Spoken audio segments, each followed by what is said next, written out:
It's a test of your own sense of self-worth. And this person is asking, how do I connect with my oversoul? And how do I know that I've been connected with my oversoul? And how can I ask my oversoul questions? There is no way you can be disconnected from your oversoul because you're an extension of it. So you know you are connected if you simply understand how things work. Everything is one thing. Even if you create what appears to be a differentiation, an extension, a so-called separation, the word separation is only a separation of experience, of perspective. It's not literally a mechanical separation. There's no such thing. You can't be separated from existence. And the oversoul is part of existence, and so are you. So you are connected by the description and definition of how existence is structured, how it works, how it exists.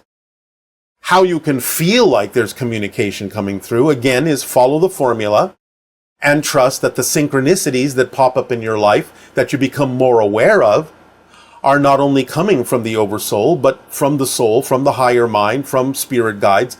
But there is really no need to absolutely differentiate where it's coming from.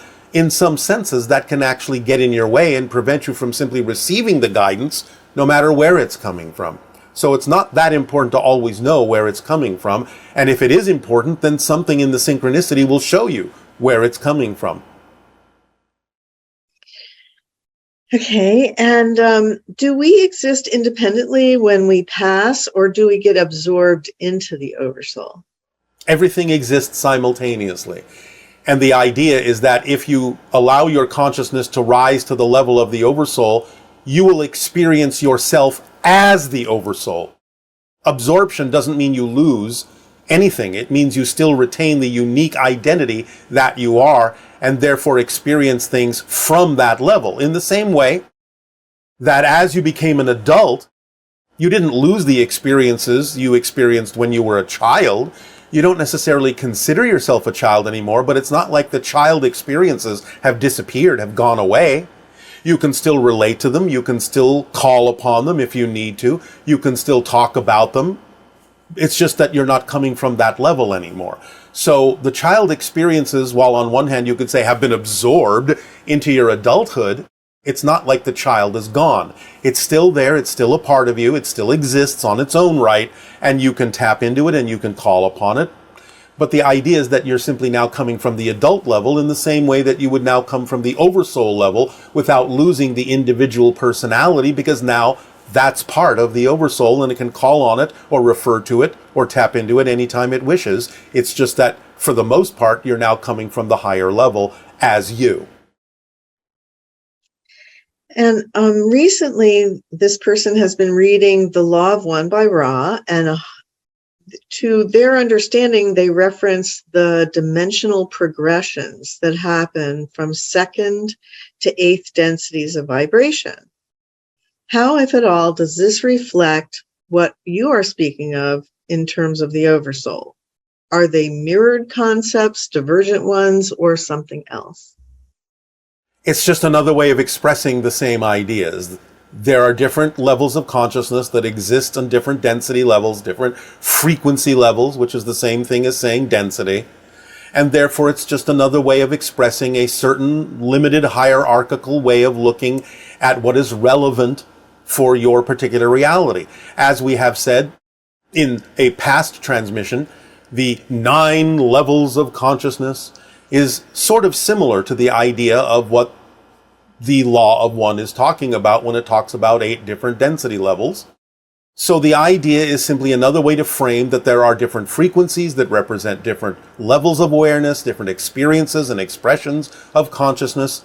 It's just another way of saying the same basic thing, but maybe with a little bit of emphasis on a certain direction because of perhaps the way the information needed to be delivered by that entity to the people that were listening to that entity, or the way a question was asked may require a slight differentiation in the way the information is delivered, but fundamentally it's the same concept. Okay. This person was diagnosed with ALS and wonders, when they die, will the formula still apply, or is it just for humans on Earth? Aspects of the idea of the formula will still apply because you can still follow your passion even when you're a spirit. And in fact, in a sense, it becomes more self-evident that that's your nature to do so. So aspects of it will still apply, and you will understand that it applies in the way that is now relevant for you as a spirit. You don't necessarily have to do all of the formula in the same way you did it as a physical experiential being, but you will do your version of it as a spirit. Because it's not like you have to dig into belief systems anymore in the same way. All your belief systems are transparent and immediately apparent and relevant to you, but in a different kind of form of awareness. It's more about simply knowing yourself, knowing what is relevant for you. It's not that you have to dip into a subconscious or an unconscious to reveal belief systems anymore as a spirit, because everything is right there in front of your face, so to speak. So some aspects of the formula will be relevant for spirit, and some aspects are only relevant for your physical reality experience. And where do innovative ideas come from? All that is. But they filter down in different ways through different translations into the different levels of consciousness, of oversoul and soul and higher mind and so forth. As we have said, it's more about the idea as far as the physical perspective is concerned, that the higher mind conceives, so you could say that is the inspiration. After all, inspiration is referring to spirit, non-physical reality. So it is everywhere at once, but it filters through, it translates through the higher mind. Then the physical brain is the receiver, and then the physical mind is the perceiver. Now, that doesn't mean that the physical mind doesn't have its ability to receive it and act upon it creatively. It can certainly take what it receives and perceives in many creative directions.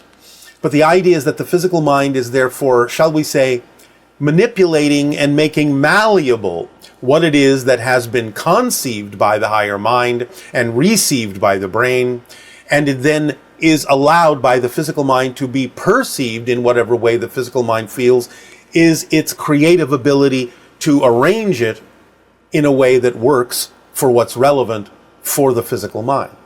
So creativity exists on every level, and in some sense, inspiration exists on every level.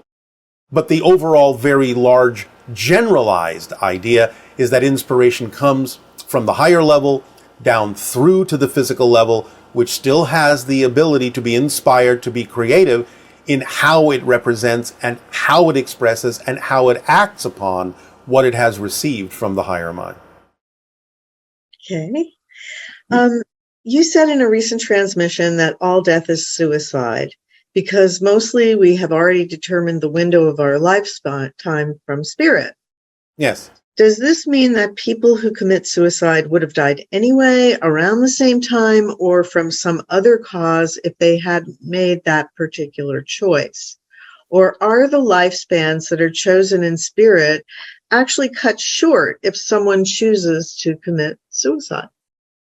It depends upon the person, it depends upon the theme, and it depends upon the methodology in terms of the belief systems and energy states that surround what you perceive to be suicide. So there can be exceptions. In general, the way most suicides occur in your collective society is a cutting short of an agreement. Therefore, the individual, once in spirit, may realize that and may wish to continue the theme in some way, shape, or form, whether physically or non-physically, to complete the theme, to complete the agreement. Because it may have been made from the misunderstanding or lack of understanding that they had more choices than they thought they had to continue the life and finish out the agreements that they chose to begin with. So by cutting themselves short, they may continue in some way, shape, or form. But nevertheless, the idea of simply saying all death is suicide is a generalized recognition that in general, by letting it happen naturally, by letting it unfold naturally, you do generally allow a window of timing to occur. But it can be very specific or it can be very random, so to speak.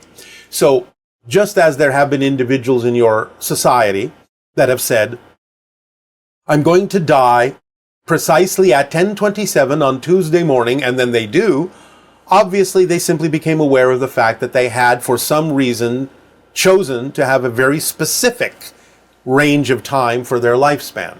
Others may say, well, I'll choose to go out by some particular quick or slow methodology when it generally suits the idea that I have completed my theme, but there's no hurry to it. So maybe they will be taken out by what you typically call an accident or a disease or something along that line. Others may simply say, I'll have the general idea of having a randomly chosen death.